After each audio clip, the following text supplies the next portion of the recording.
போராட்டமே இல்லாமல் முதலில் அறிவித்த வரலாறு இதுதான். 47 விருதுகளை வைத்துக் கொண்டு ஒரு முதலமைச்சர் ஆகலாம் என்று பாண்டிச்சேரியில் பேசினாரா இல்லையா? எல்லாரும் சொல்லிட்டு வந்துட்டாங்களா? வெளியே வந்து பூரா சொல்லிட்டாங்க. இதனால் தான் நாங்கள் வெளியே வருகிறோம். மனுக்கள் வாங்கிய உடனே தீர்வு காண முடியாது. சரிங்க, வீட்டில் ஒரு திருமணம் என்று சொன்னால் எவ்வளவு நாட்கள் நீங்கள் எடுத்துக் கொள்கிறீர்கள்? குறிப்பாக ஒவ்வொரு துறைகளிலும் என்ன நடைபெற்றுக் கொண்டிருக்கிறது என்பதை ஆய்வு செய்து அதற்கான நடவடிக்கை மேற்கொண்டு வருகிறார். குறிப்பாக இந்தியாவிலே முதல் முறையாக 5 ஆண்டு திட்டம் என்ற முறையில் முதல் அமைச்சரவை கூட்டத்திலேயே என்னென்ன திட்டங்களை நாம் 5 ஆண்டுகள் வகுக்க வேண்டும் என்பதை திட்ட வடிவமாக துறையின் வாரியாக இதுதான் முதல் முறையாக கொடுக்கப்பட்டிருக்கிற ஒன்றாக அன்றைக்கு அந்த நிகழ்ச்சி நடைபெற்றது.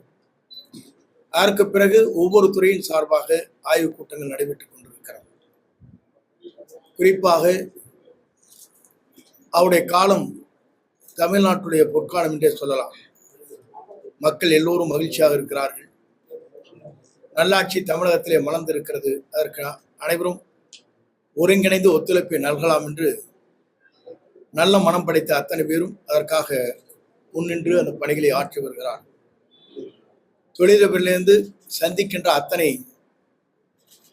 அமைப்பை சார்ந்தவர்களும் அவரை சந்தித்ததற்கு பிறகு வெளியே வருகிற போது அனைவரும் இப்படிப்பட்ட ஒரு முதலமைச்சர் புரட்சித் தலைவர் அம்மாவுக்கு பிறகு நாங்கள் காணவில்லை. எளிமையான முறையில் மக்களை சந்திக்கிறார். நாம் கூறுகின்ற அனைத்து கோரிக்கைகளும் மனதில் ஏற்றி என்ன நடவடிக்கை மேற்கொள்ளலாம் என்பதை எங்களிடத்திலே சொல்கிற போது எங்களுக்கு பெரும் மகிழ்ச்சியை தந்தது என்று குறிப்பிட்டார். ஆகவே அவருடைய நடவடிக்கை தமிழகம் இந்தியாவிற்கு ஒரு வழிகாட்டியாக திகழ வேண்டும் என்ற நோக்கத்தோடு தான் அயராது காலை 10 மணி என்று சொன்னால் கோட்டையிலே அவர் கார் வந்து நிற்கும். சரியாக மாலை 5 மணி வரையிலும் தங்கள் பணிகளை ஆற்றி வருகிறார். அது மட்டுமல்ல, பல்வேறு இடங்களிலே சென்று ஆய்வுப் பணிகளும் மேற்கொண்டு வருகிறார். ஆகிய ஒரு வரலாற்றை படைக்கின்ற எதிர்காலத்தில் தமிழ்நாட்டுடைய மக்கள் நலன் கருதி எல்லோரும் மகிழ்ச்சியாக இருப்பதற்காக பல்வேறு திட்டங்களை தமிழகத்திலே கொண்டு வருவதற்காக அயராது உழைத்துக் கொண்டிருக்கிறார் என்பதை நான் இந்த நேரத்திலே தெரிவித்துக் கொள்கிறேன்.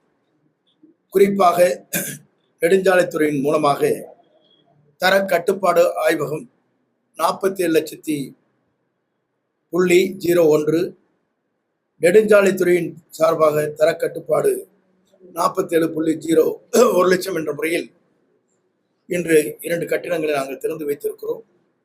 மாலை முழுவதும் பல்வேறு இடங்களே இது போன்ற கட்டிடங்களை திறந்து வைக்கின்ற போது மொத்தமாக 12,66,00,000 ரூபாய் மதிப்பில் அனைத்து பணிகளும் 19 பணிகளை நாங்கள் திறந்து வைக்க இருக்கிறோம் என்பதை முதலுடைய நல்லாட்சியோடு அந்த பணிகள் நடைபெற்றுக் கொண்டிருக்கிறது என்பதை நான் மகிழ்ச்சியோடு நான் தெரிவித்துக் கொள்கிறேன். மாலை நெடுஞ்சாலைத்துறையின் சார்பாக இங்கே கோசனம் பகுதியில் தர கட்டுப்பாடு ஆய்வகம் 45 லட்சம் ரூபாய் செலவில் அதுவும் அங்கே திறக்க இருக்கிறோம். நெடுஞ்சாலைத்துறையின் மூலமாக 3 பணிகள் நிறைவேற இருக்கிறது என்பதை மகிழ்ச்சியோடு நான் தெரிவித்துக் கொள்கிறேன். நன்றி. தமிழ்நாட்டில் நேற்று வந்து ஒரு 35 வட்டாட்சியர் அலுவலகங்கள்ல சோதனை இல்லை, எல்லா துறைகளும் ஆய்வு நடைபெற்றுக் கொண்டிருக்கிறது. வருவாய்த்துறை மட்டுமல்ல, உள்ளாட்சித்துறை, நகராட்சி, பேரூராட்சி, ஒவ்வொரு துறையின் அனைத்து இடங்களிலும் ஒரே நேரத்தில் ஆய்வுப் பணிகள் மேற்கொள்ளப்பட்டு வருகிறது. தாக்கம் குறித்து ஒவ்வொரு மாநில அரசுகளும் வந்து கண்காணிப்பில் ஈடுபட வேண்டும். அதற்குண்டான முன்னெச்சரிக்கை நடவடிக்கைகளை வந்து முன்கூட்டியே தொடங்க வேண்டும் சொல்லிட்டு உள்துறை அமைச்சரும் போன வாரம் வந்து ஒரு அறிவிப்பு வெளியிட்டிருக்கு சார். பேரிடர் மீட்புத்துறை சார்பில் என்ன நடவடிக்கை எடுக்கப்படும்? எங்களை பொறுத்தவரையிலும் இந்தியாவிலே இல்லாத ஒன்றை நம்முடைய முதலமைச்சர் அவர்கள் ஆணையிட்டிருக்கிறார்கள். இதை ஆய்வு செய்வதற்கு சிறந்த வல்லுநர் குழு அமைக்கப்பட்டிருக்கிறது. அந்த குழு வருகின்ற போதே முன்னெச்சரிக்கை என்ன நடவடிக்கை மேற்கொள்ள வேண்டும், எப்போது இந்த புயல்கள் தாக்குதல் ஏற்படும் என்பதை ஆய்வு செய்து இந்த துறைக்கு வழங்க இருக்கிறார்கள். இது முதல் முறையாக தமிழ்நாட்டிலே மட்டும்தான் இந்த குழு அமைப்பதற்கு முதலமைச்சர் அவர்கள் ஆணையிட்டு அந்த குழு அமைக்கப்பட்டிருக்கிறது. விவகாரம் தொடர்பாக நேற்று வந்து பாயிண்ட் நிக்கிற பக்கம் வந்து வெயில்ல வந்து பொதுமக்கள் ரொம்ப பாதிப்போடு இருக்காங்க. அந்த நிழல் கூட அமைக்கிறதுக்கு வாய்ப்பு பொறுத்திருந்து பாருங்க. தமிழகத்துல 717 டாஸ்மாக் கடையில வந்து மூடிட்டாங்க. மூடின பிறகு தற்பொழுது FL2 மதுக்கான கடைகளும் அதிகமா இருக்குது. இப்ப வந்து உணவகத்துடன் கூடிய மதுபான கடைகள் ரெஸ்டோ பார் திறக்கிறதுக்கான ஆய்வு பணியில வந்து தமிழக அரசு ஈடுபட்டுள்ளதா சொல்லியிருக்காங்க சார். இது எப்படி பூரண மதுவிலக்கை நோக்கி நாம ஒரு பயணம் நம்முடைய நோக்கம் பூரண மதுவிலக்கு என்பது ஒன்று. இரண்டாவதாக மக்கள் எங்கெங்கே மது அங்கே இருக்கிற கடைகளை அகற்றப்பட வேண்டும் என்று சொல்கிறார்களோ, கோயில்கள், பள்ளிகள், பேருந்து நிலையங்கள் அனைத்தும் உடனடியாக இப்போது நிறுத்தப்பட்டிருக்கிறது. இது ஒரு வரலாறு, முதலில் தெரிந்து கொள்ள வேண்டும். ஒவ்வொரு அதுக்காக போராடிட்டு இருப்பாங்க. கோயில்காரர் ஒரு பக்கம் போராடுவாங்க, பள்ளிக்கூட குழந்தைகள் ஒரு பக்கம் போராடுவாங்க. போராட்டமே இல்லாமல் முதலில் அறிவித்த வரலாறு இதுதான். அதற்கு பிறகு படிப்படியாக நாம் எப்படி நடவடிக்கை மேற்கொள்ள வேண்டும் என்பது நம்முடைய அந்த துறையினுடைய அமைச்சர் தான் அதற்கான பதிலை அளிப்பார். குதிரை பேர விவகாரம் அதிமுக குதிரை பேரம் எல்லாம் சொல்லிட்டு கூடாது. அவர் செய்யாத காரியம் ஒன்றுமில்லை. அவர்களை பொறுத்தவரையிலும் நெஞ்சிலே கை வைத்து சொல்ல வேண்டும்.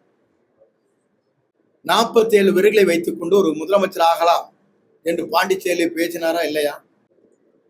நாங்கள் சொல்லவில்லை.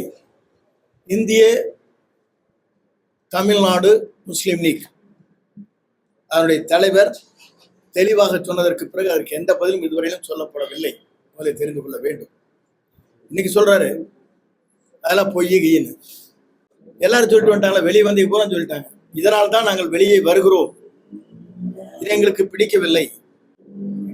தெற்கும் வடக்கும் ஒன்று இணையப் போவதில்லை, வடதுருவம் தென் துருவம் என்று சொல்வார்களே, அதை போல புரட்சித் தலைவர் எம்ஜிஆர், புரட்சித் தலைவர் அம்மாவுக்கு பிறகு நாம் ஒன்றாக இணைப்பது என்பது என்றைக்கும் வரலாற்றில் இல்லை. அந்த சிந்தனை ஓட்டமே தவறான சிந்தனை என்பதை தெளிவுபடுத்தி விட்டுத்தான் அவரெல்லாம் இங்கே வந்திருக்காங்க.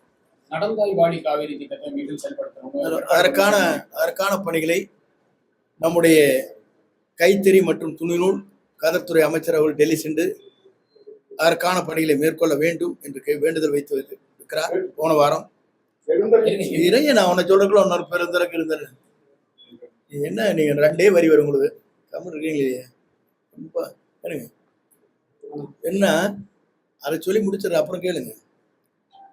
அதற்காக போன வாரம் 2 நாட்கள் டெல்லி சென்று அந்த பணிகளை சிறப்பான முறையில் ஆற்றி வந்திருக்கிறார். சொல்லுங்க. நீங்க சட்டமன்ற தொகுதியில 2 அமைச்சர் மனு முகாம் பண்ணீங்க. எவ்வளவு மனுக்கள் பெறப்பட்டது, எவ்வளவு தீர்வுகள்? மனுக்கள் வாங்கிய உடனே தீர்வு காண முடியாது.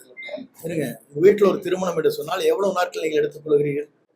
2 மாதம் இன்விடேஷன் அடிக்கிறீங்க, பொருள் வாங்குறீங்க, அதுக்கப்புறம் உறவினர் அழைக்கிறீங்க, அதுக்கப்புறம் திருமணம் நடத்துறீங்க. அது மாதிரி இது ப்ராசஸ் அப்படிங்கிறது வந்து இதில் 2700க்கு மேற்பட்டவர் பட்டா கேட்டிருக்காங்க.